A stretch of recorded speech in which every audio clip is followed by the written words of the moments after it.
Hello, Internet! Today I continue my quest into being a proper VGC YouTuber by making another top 10 list.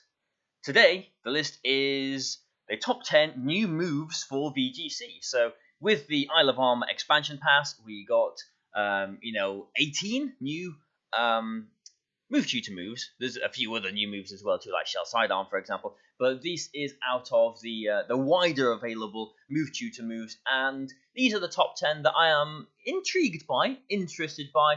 The top 10 that I think are the best 10 of the bunch. So here we go. Let's just jump into it. Number 10 is Flip Turn. So we know how good moves like U-Turn and Parting Shot are. Maybe more so in singles than they are VGC, but I mean they still can be pretty good in VGC. Just because using a move like Flip Turn means that you can scout out if your opponent is trying to switch out themselves, for example. If you're not sure if you want to swap out your Pokemon or not, you can kind of go for Flip Turn, and assuming you're faster, kind of hedge your bets by seeing if they swap out. If they do, then you can bring in what you want to that best matches up with what they've just brought in. So moves like U-Turn, Parting Shot, Flip Turn have always got some use. There's definitely some use, some utility about them. Although the distribution isn't that brilliant. Obviously, if it was on something like Politoed with Perish Song, then that would be very, very, very good. But there's still a few Pokemon that could make use of Flip Turn. As you can see, it is a physical attack. It has only got a base power of 60 compared to U-Turn's 70, I believe. So not quite as powerful. And there's not many Pokemon on this list that actually are physical attackers. Maybe Sharpedo, maybe if you're banded, for example, or a banded Barraskewda, you could go with a Flip Turn. But for other Pokemon using Flip Turn, it would just be for that utility of scouting out what your opponent is going to switch, and if they are switching. Blastoise has got maybe an extra little bit of utility in that it could be Choice Scarfed with Water Spout, obviously a very powerful water spread move, and you can also go for a very fast Flip Turn, maybe into your own Colossal, for example. So it could be another way, instead of using Aqua Jet, another way of activating your own Steam Engine, which your opponent might not necessarily clock onto, which is always nice to try and catch your opponents by surprise. Kingdra, a very fast Pokemon in Rain, could go for Flip Turn if for example you haven't got your Rain setter in. If you think your opponent is going to switch their Tyranitar in, you can go for a Flip Turn into something, bring back your Politoed, and then you've got your Rain back, for example. Milotic, I'm not sure if it'll see much use on Milotic because although Milotic usage has gone down, Coil Hypnosis is still a very good set, so maybe not for that. And Dragalge is the only non-water Pokemon that I've put on this list, just because it is a very powerful Trick Room attacker. I suppose it's very slow. It does hit very hard with its adaptability, but still having a little bit of utility with the Flip Turn here. It hasn't got the best coverage moves either, so I'm sure there's space for Flip Turn on there somewhere. You can put Flip Turn on it and just have the option of kind of scouting out your opponent's attacks. So that's number 10, Flip Turn. Number 9, the 9th most interesting to me move that was introduced with the Isle of Armor expansion is Rising Voltage. Now, I think a few people might have thought this move might have been a little bit higher on the list, but it's not. just because, although in theory it is a very, very powerful attack, it can hit very hard if it's boosted with the electric terrain. I don't think you're might find many situations where you're going to get a lot of use out of it. So just for a rundown, its base power is 70, its electric move is special, it's 100% accurate, but if the target is grounded and on electric terrain, the base power is moved up to 140. It is doubled, which is pretty insane, really. So especially if you're on electric terrain, you're gonna get a lot of damage out of this move. But it needs electric terrain, and there is no Tapu Koko. If Tapu Koko lends rising voltage, then it'll be a different issue when that's released again. But at the moment, it's only Pincurchin, which has the ability, as an ability to set the electric terrain. So Pincurchin in Trick Room, since it is very, very slow, in the past we saw it physical with maybe Life Orb and Zing Zap and Sucker Punch and Liquidation and moves like that, you could see more special Pinkachins coming out there, since the difference in its attack and special attack aren't that much different, and it's immune to Intimidate, for example, if it's special. So Pinkachin in electric terrain, rising voltage, especially with Life Orb, for example, could do a lot of damage. I can imagine that would one-shot a lot of things. You could maybe, if you want to, channel the spirit of 2017, use Pinkachin and Alolan Raichu together with the Surge Surf ability. Raichu would be very fast. There's not many things, even Scarf Pokemon, are not really going to be faster than... Of course they're not going to be faster than Alolan Raichu in electric terrain.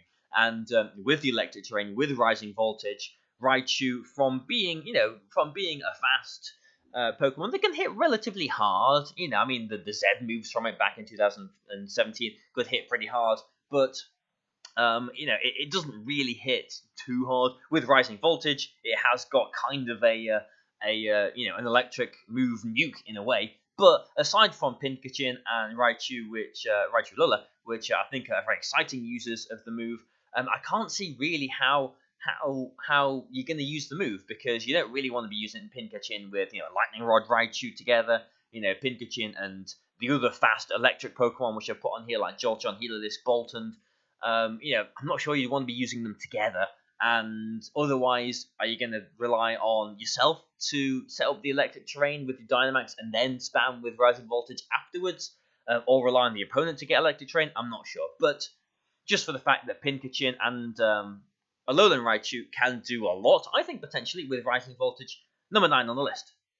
Number 8 on this list is Scorching Sands, which is a really interesting move, actually. Now, I don't know if some of you might remember when Earth Power became a move. Finally we've got a special ground type move.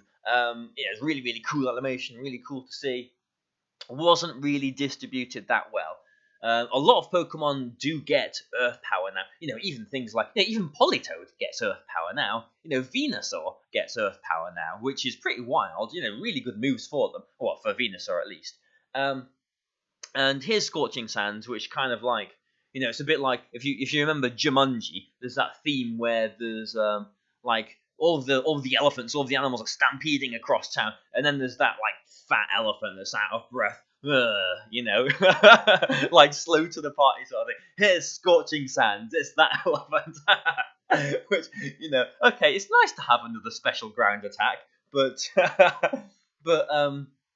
Earth Power is better. But there are a few Pokemon that could get some use out of Scorching Sands, and it's these few Pokemon that really do, they seem a lot more exciting now that they have got a potential ground special type attack. Obviously, looking at the effect as well too, it has got a 30% chance to burn the target, a bit like Scald, and like a fire attack move, it thaws the target if they're frozen. You hit it with it, and it thaws yourself if you use it and you're frozen as well too. So it has got some extra uses, but Charizard, I think, could be a very good user of this.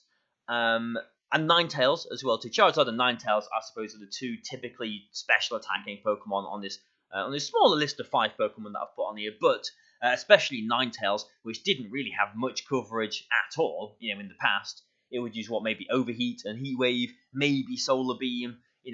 Aside from like Extra Sensory, didn't really have many other attacking options at all. But now it's got Scorching Sands, and for fire type Pokemon like all of these on the list, it means they potentially have an extra way to hit rock Pokemon, to hit opposing fire type Pokemon. We saw Arcanine, especially this format, maybe leaning a little bit more towards the special variant with Heat Wave, with Snarl. Scorching Sands on Arcanine could be very good as well now, because it means that you're just going to win the mirror. Your Arcanine is going to beat their Arcanine. Your Arcanine probably will beat their Incineroar, for example, with Scorching Sands. It's a pretty nifty move. And, back in the day when Hidden Power was allowed, especially back in the day before it was nerfed as well, it was actually Power 70 Hidden Power. You would see things like Hidden Power Charizard going around in 2015 to hit Heatran and Pokemon Latin. And although Heatran isn't around now, just the option to have this special ground attack is pretty nifty for some of these Pokemon. Incineroar, a bit like Arcanine, could potentially go special, since it's normally going to get intimidated, and its special attack is still pretty decent. I think it's 80. It's still pretty decent. You can still Heat Wave and now Scorching Sands as well. But yeah, maybe not the most widely distributed move here. A Pokemon that don't get Earth Power, that can actually make some use out of it. But still, I think a pretty interesting move. But maybe not as interesting as number 7 on this list, which is a very interesting move actually, almost a unique move in a way. Triple Axel. Now this intrigues me, especially because some of the Pokemon actually learn this move as well too. So you might remember there's a Pokemon called Hitmontop, the breakdancing Pokemon that spins around on its head, and its signature move is Triple Kick. This move is better than Triple Kick. Triple Kick's power is 10, 20, and 30, so maximum of power 60. This is essentially double that. Triple Axel is very powerful, and I don't know, it kind of goes in the theme of good ice type physical ice type attacks that are a little bit risky, because aside from Ice Punch, nice, safe, 100% accurate Ice Punch, only power of 75. There's Icicle Crash, which is more powerful but less accurate. There's Icicle Spear, which is more accurate, but are you gonna get power 50 or 125? There's it can hit 2 to 5 times. Triple Axel kind of falls in the same vein. But this is even more interesting because, unlike Icicle Spear with Triple Axel, it's got 90% accuracy. If any one of the 3 hits misses, the move ends at that point. So if your first one misses, you do nothing, just like any move. You can hit 1 and then miss the next one, and then you've only attacking with a power of 20. If you hit 2, then you got even more unlucky, you hit with a power of 60. But if you hit 3, then you're essentially hitting with a power of 120, which is mega. That is pretty powerful. And I've put some handy percentage numbers for you there as well too. So obviously there's a 10% chance for it to miss. There's a 9% chance for you to just hit the first one. There's an 8% chance for you to just hit 2, those first 2. And there's a 73% chance that you do hit all 3 and get the full 120 power of the move. So it is a bit like a Focus Blast in a way, but at the same time, it's not all or nothing. You do have a potential to hit either once or hit twice and do a bit of damage, if you don't get the full power. So I think it's a really intriguing move like that. I do like sort of gambling a little bit with like Pokemon attacks. Obviously, you're listening to someone who plays with sleep and stuff quite often. I used to like using Bullet Seed on Breloom because it's the gamble of am I going to get 2? Am I going to get 5? Am I going to get the knockout? All that kind of stuff. Triple Axel really feeds into that. I really fancy using something with it. Okay, maybe there's not the best Pokemon that can learn Triple Axel, but it does give some interesting coverage for Hitmontop and for Serena especially. I'm really interested in that. Since, interestingly, actually, any Pokemon with Skill Link, i.e. Cincino, on this list, there's only 1 accuracy check. So if Cincino hits the first one, then it hits all 3. So for Cincino, it's basically a 90% accurate move with 120 base power. So that's interesting. But Sneasel, Weavile, Sneasel potentially more interesting than Weavile with the inner focus. You can pair that with Colossal and stuff and Surf and all the rest of it, not be faked out. With Triple Axel, it gives you even more offensive pressure. So I'm very interested in this move. Alolan Sandslash, could maybe do something with it as well too. Although then you've got the toss-up of do you want Triple Axel or do you want Icicle Crash? So or even Ice Punch maybe. So very interesting move. I'm intrigued to see if anyone actually uses it well. Now next, you might be surprised that this is only number 6 on the list. I've gone with Grassy Glide. Now obviously for Rillaboom, this is an amazing move. It is fantastic. So just to go through it, it is a physical grass type attack, only base power of 70, but on grassy terrain, its priority is boosted by 1. So obviously Rillaboom is going to be the go-to Pokemon for this, since Rillaboom now can summon grassy terrain through its ability. So, and actually with Gmax, Rillaboom, any grass attack has got the full maximum power on its G-Max attack as well, the drum solo. So a fantastic move for Rillaboom.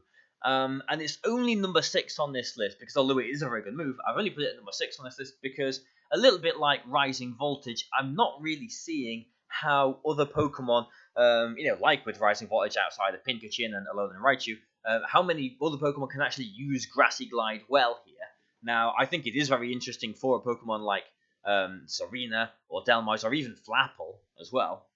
But Surfetched, are you really going to want to use Grassy Glide over Leaf Blade when you got your critical hit chances and stuff? I'm not too sure, but obviously for the one Pokemon for Rillaboom, it is really good, and it is an interesting move to have. But outside of that, I'm not too sure. Maybe if you were using Surfetched on the same team as a Rillaboom, you could get a surprise Grassy Glide, and get a surprise knockout that way, perhaps. But all of the other Pokemon, would you really run a team with both Rillaboom and Flapple, Rillaboom and Delmise, Rillaboom and Virizion?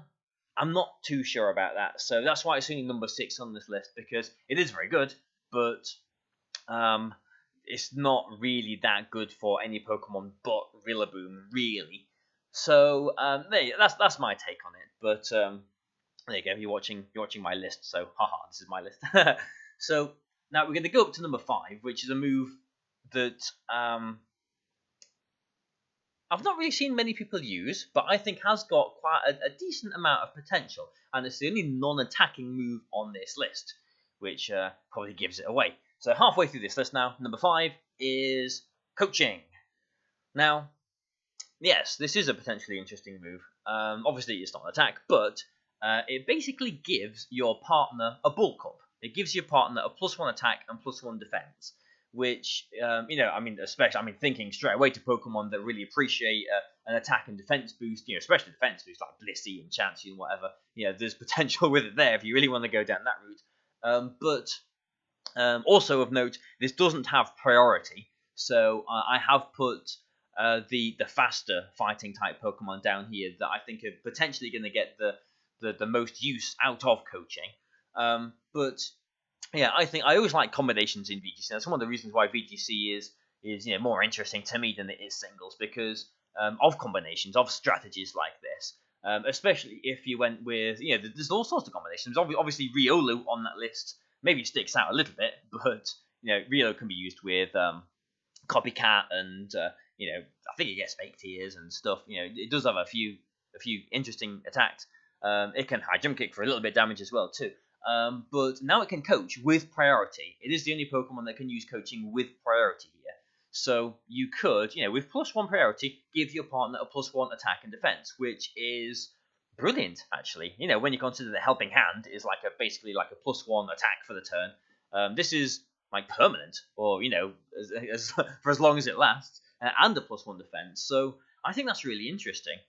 I think other big potential users are the vastly underexplored Hitmonlee, which if you paired Hitmonlee with a Rillaboom, Hitmonlee is actually pretty bulky on the special side. With the Grassy Seeds, that would help that out. Hitmonlee would be quite a lot bulkier, would be very fast with its Unburden, and you could then go coaching your Rillaboom and give it a +1 attack, give it a +1 defense for a +1 potentially Banded if you want to go that way with Rillaboom, Grassy Glide and do a lot of damage that way. I think coaching, actually screw that because Grassy Glide is priority and coaching isn't. Sorry about that. Whoops.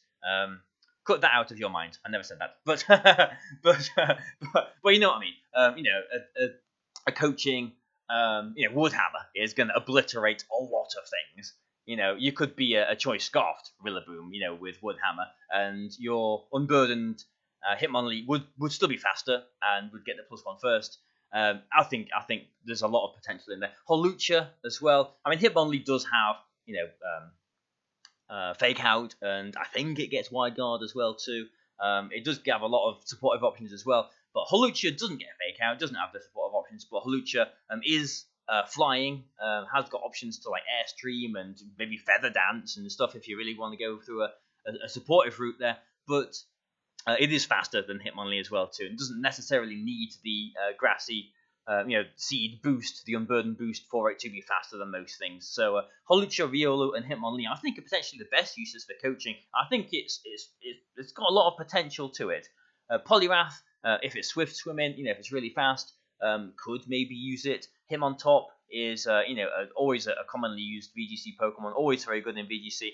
It could use it in its last slot. Hitmontop has generally got like the fourth move that it sort of tosses up between a few things. Could be coaching. Urshifu is fast enough with a base speed of 97 to use coaching reasonably well as well. It's pretty much the only supportive move that Urshifu gets. So a lot of potential for this move, I think. But let's move into even more of the top half of this list now with number 4. Number 4 is Dual Wingbeat. Now this is an interesting move because, well, it hits twice, essentially. It's only 90% accurate, unfortunately. Hits twice, so each hit is base power of 40, so it's essentially got a power of 80 here. Now, that might not seem like a lot, especially compared to something like Brave Bird, but on something like Talonflame, which will have the priority if you run something like an Expert Belt or a Life Orb or a Choice Band, if you really want to go like that, on a Jolly Talonflame, you will be faster than Whimsicott. You will get the one-shot on Whimsicott through the Focus Sash before it can Tailwind, before it can do anything, which I think is fantastic, really. I think that's straight away the first use of Dual Wingbeat that jumps to mind for me. But there are others as well too. Scizor, which maybe isn't as good this format as it has been in the past. I think it still could be very good though. Scizor generally has maybe Swords Dance, Bullet Punch, Protect, and in the past has used Bug Bite. In the last slot has used Knockoff. I've used Knockoff in 15 in that slot on my Mega Scizor. Some people maybe might have used Aerial Ace in that last slot, but since Scizor has got Technician, and both of these are power 40, these two hits, they get the Technician boost. So for Scizor, it's essentially a power 120 flying attack, which is fantastic. It means that Scizor has a bit more play against Amoonguss. If your Swords Dance up especially, your Scizor could, or maybe even just a Life Orb with Choice Banded, you could one-shot Amoonguss with Dual Wingbeat with your Scizor, which, is a brand new option for Scizor.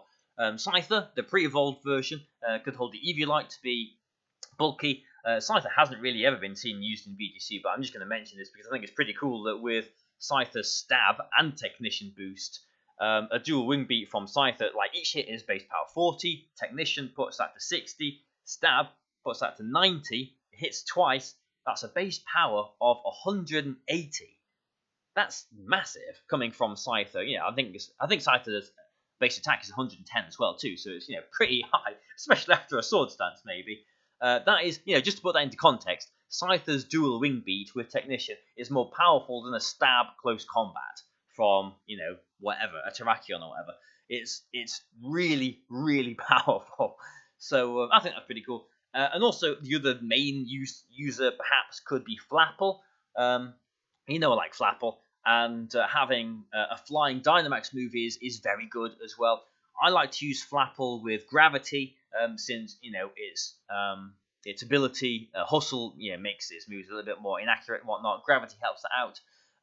Otherwise, you'd be using Fly on Flapple, which doesn't work in Gravity and is a bit rubbish, out of Dynamax, or Acrobatics, which you're not really going to be using on Flapple due to you're not going to be using a consumable item. So Dual Wingbeat on Flapple actually is a pretty good addition as well too. So I'm actually quite interested in this move. Obviously, it can be used on Surfetch as well too, if you want to go that way. Or maybe Braviary or Talonflame Corviknight if you don't want recoil damage as well too. So really interesting move here that it hits twice. Let's go to number 3 on the list then. So we've had some interesting moves so far, but these top 3 I think are moves that you will generally see common use of in VGC. Number 3 is Lash Out. Now, it wasn't initially apparent to me how good this move could be, just because I thought, base power 75. Let's look at the effect. If the user stats are lowered on the same turn that you're using the attack, the base power is doubled to 150.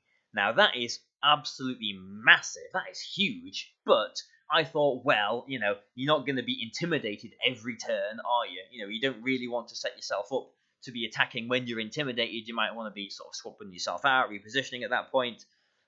So that's not too useful in that regard. And but I mean, obviously there are Pokemon that like Dragapult, for example. There are fast Pokemon with Max Wormwind, with all of these Dynamax attacks that lower your stats as well too, which could potentially come um, into play with Lash Out. But as much as and I still do kind of think that as much as Lash Out's extra ability there isn't really like going to be that exploitable. You're not going to be intimidated every turn. The normal power is 75. That is only 5 less than Crunch. That is only 10 less than Darkest Lariat, I think. So just for the sake of just a little drop in power from moves that don't really have a significant extra effect, you could be using Lash Out that, is a little bit weaker normally, but has the potential to, if you're intimidated on the turn, the potential to do a massive amount of damage. I think it's potentially really interesting. So there's quite a lot of potential users here. There's Gyarados doesn't normally see much dark coverage, doesn't normally have Crunch on it, does it? But a lot of dark Pokemon, I think everything else on this list is a dark type Pokemon that could potentially use Lash Out quite well. Tyranitar, otherwise its best dark attack is Crunch, we need 5 more, so you might as well use Lash Out, right? Weavile often gets intimidated if it's leading, maybe, could just go for a Lash Out straight away, and then a triple Axel after, who knows? Crocodile, like there is moves like Assurance and Knockoff and stuff, which are quite good as well, but Lash Out, I don't know, it's got some potential. Scrafty, Bishop, Incineroar, Obstagoon, all good dark Pokemon that, otherwise might not have better dark options, really. Obviously, Urshifu is not on the list because it's got its dark attack, the critical hits all the time, that's pretty good. But generally, there's not many dark moves that you'd really pick over Lash Out now, I don't think. So, really interesting move, and I'm curious to see how common it is used and how good it really is. Number 2 on the list, we're getting through this, aren't we? Number 2 on this list of best new moves to be using in VGC from the Isle of Armor expansion. Number 2 is Poltergeist. Now, not only is this a really cool looking move and a really cool sounding move, I think this is a move that a lot of ghost type Pokemon were really, really, really needing. Because let's just go through it first. It is obviously a physical ghost attack. Accuracy is 90, unfortunately, so it's not 100%, but 90 is pretty decent. But it's got a base power of 110, which is actually pretty big. I mean, if you compare other big 90% accurate moves, they're generally like Play Rough, base power of 90, Aqua Tail, base power of 90, Icicle Crash, base power of 85, I think, is it? It's not that high. So having an accuracy of 90 and a power of 110 is actually pretty mega. It's pretty good. But it does come with the caveat that the target has to be holding an item that they can use. So if they've used their Grassy Seed, their Psychic Seed, if they've used their White Herb, if they've used their Citrus Berry, it's not going to work against them. And that is really the big downside of this move. Also, interestingly, if Magic Room is in effect, or if you're trying to do it to a Golurk with the Klutz ability, for example, then it's immune as well too, because they can't use their item. Poltergeist has no effect. So really interesting stuff there. Also, as a side note, if you're curious with the interaction with the Kazid Berry, the Ghost Resist Berry, Poltergeist does still affect Pokemon holding the Kazid Berry, but it does weaken the damage. So it would be a power of 110, but it would be weakened due to the berry, but then you wouldn't be able to Poltergeist them next turn because they wouldn't be holding an item. So, very interesting move. Marowak didn't really need Poltergeist because it had Shadow Bone already, but I think will probably be the most common Poltergeist user. Shedinja was pretty good with Phantom Force anyway, just because with Shedinja you might be trying to Toxic Stall, do that kind of stuff. But these other 5 Pokemon on this list, I think, are going to benefit immeasurably through Poltergeist. I think this is such a good move for these Pokemon. Golurk, its best ghost attack was, either Phantom Force, which, and all these are Trick Room Pokemon, Trick Room slow Pokemon. Phantom Force is not a great Trick Room move because you're wasting your Trick Room turns if you use Phantom Force, even though it does go through Protect. So, or, Shadow Punch. So, Poltergeist is really powerful. I think it's fantastic for Golurk. Trevenant, again, had Shadow Claw and Phantom Force as its best ghost attacks. Gourgeist didn't really have any good ghost attacks outside of Phantom Force and Shadow Sneak. So, a Super Gourgeist can have Poltergeist things. Delmise as well did have Phantom Force, really, as its only good ghost attack, and now it can Poltergeist. And Runerigus, I think, is the biggest Pokemon that's going to benefit from Poltergeist. I'm actually really interested to use Runerigus because you didn't necessarily want to Dynamax it because you might be wanting to Trick Room with it. But with Poltergeist, Runerigus has now got a very, very good physical ghost attack, as well as, it's actually got some decent, it gets Earthquake, it gets some decent ground physical attacks as well, too. I think, anyway. Maybe Earthquake is the only one, actually. But still, with Poltergeist, Runerigus could be very, very, very good. So I'm very interested. I'm very glad that they've added another really cool, actually, ghost physical attack. It was really needed because Phantom Force, as cool as Phantom Force is, and it does work on Pokemon like Big Ghost Dragon. What's it called? I can't believe I've just forgotten its name. What is it called? The big ghost dragon that's everywhere. I've just forgotten what it's called. Dragapult. There we go. It does work with Dragapult because you generally are going to be Dynamaxing that, and it's fast enough to not rely. You're not going to be relying on Trick Room with it, so it doesn't matter if you're wasting turns to the battle with Phantom Force. But yeah, for Trick Room ghosts especially, Poltergeist I think is very, very good. But we've got to number one on this list, and I don't think it's going to be any surprise what I think probably the best, maybe the most intriguing new move they've added. It is, of course, Expanding Force. Now, let's just look at its effect. It is a Psychic special attack with just a base power of 80, so not quite at the level of Psychic, but if the user is on Psychic terrain, the move gets a ×2 boost. So normally terrain gives, a ×1.3 boost, but Expanding Force, it gets a ×2 boost if you use it on Psychic terrain. Now that is absolutely crazy. But not only that, but if you are on Psychic terrain, it hits both of their Pokemon as well. It turns into a spread move. I've been told, you told me in the comments actually, that the moves like Wide Guard will block it. So that is wild. It becomes so powerful, and and it hits both Pokemon as well too. Now, this move is so good that it has become almost the default Psychic type attack. As opposed, I guess, aside from Pokemon like Mewtwo that'll have like Side Strike, I guess, but Pokemon that would just use Psychic in the past, like Alakazam, like Indeedee and Hatterene, commonly, Reuniclus, commonly used Pokemon like that would just use Psychic as their move. Expanding Force has become the default Psychic type attack for them, which goes to show how good this move is. Like, even if you're not in terrain, it is only, 10 base power less than Psychic, and you don't have a chance to lower their special defense.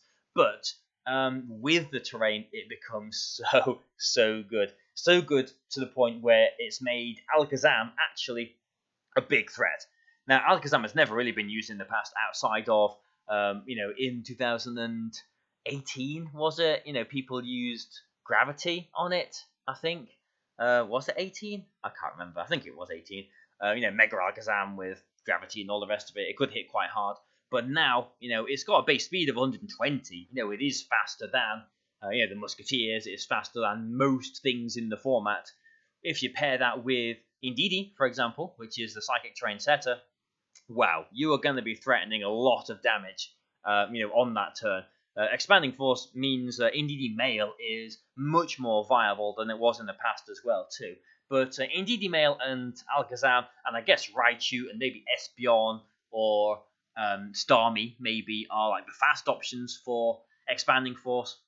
There's a lot of Trick Room usage for Expanding Force as well too, because Hatterene, is normally paired with Indeedee. Those two, we know Indeedee Hatterene go very, very well together. They are still quite tricky to stop, getting the Trick Room off and whatever. You need stuff like, Stalwart, Duraludon, and you need special ways to get around that pair. The combination of those two are very good. With the Psychic Terrain, Hatterene with Expanding Force in Trick Room is threatening a lot of damage. Same goes for Reuniclus as well too. Galarian Slowbro perhaps as well too. Gothitelle, maybe not the most defensive Pokemon, but like I'm saying, Expanding Force has become the default Psychic attack, so you could expect to see it on anything really, any Psychic Pokemon. There's a decent chance that they will run Expanding Force over Psychic. Maybe even if they don't have an Indeedee on the same team, but you would expect them to. Expect them to have a way of exploiting powerful Expanding Force like that. So, just because it's been a new attack, a lot of people have been using it. It is a very interesting move. I do think that it's not as good as people are thinking, actually. I mean, it does kind of force Rillaboom to be quite common. Pincushion isn't really that common, and Misty Surge, Weezing isn't really that common as well too, as far as Pokemon that can switch in and get rid of terrain go. But it's still very good, isn't it? In a way, it forces the Rillaboom to switch. It forces predictable plays. But there you go. There's my top 10 brand new moves that are now legal to VGC. I'll just go through them again. Obviously, there are others. There's maybe there's room for Burning Jealousy and these other moves on some Pokemon at some point. But these I think are the 10 best ones. So we'll just go through them again. Flip Turn can be used by these Pokemon. Rising Voltage, probably Raichu, Alola, and Pincushion, most likely seen with that. Scorching Sands, Ninetales, Arcanine, Charizard, probably the most common Pokemon you'll see with that. Triple Axel, really interesting Ice physical attack, probably most seen on Weavile, Sneasel, Serena, perhaps. We have Grassy Glide, only at number 6 on this list, just because Rillaboom, although it's a fantastic move, Rillaboom really is the only main user of it. Coaching, a potentially much more flexible move, can be used, not really been explored, but can be used in some really interesting ways. Dual Wingbeat can get around potentially things like Whimsicott, and give Scyther and Scizor really good flying type coverage. Talonflame is probably going to be the most common Pokemon to be using it. Lash Out could, in the same vein as Expanding Force in a way, could become the default dark attack to go to, especially for Pokemon like Tyranitar and maybe Scrafty that prefer it over like Throat Chop or Crunch. Poltergeist at number 2, a much needed physical ghost attack for the majority of this list here, especially Gourgeist, especially Runerigus, I would say. And number 1 on the list, Expanding Force, a really powerful, really impressive move. So, have you enjoyed my list? What do you think to it? I hope you've enjoyed it. Anyway, I've been going on for a while again, haven't I? So, I hope you've liked this. Let me know your opinions in the comments. I will read through everything, of course. And I thank you for watching. So, thank you. I'll see you in the next one.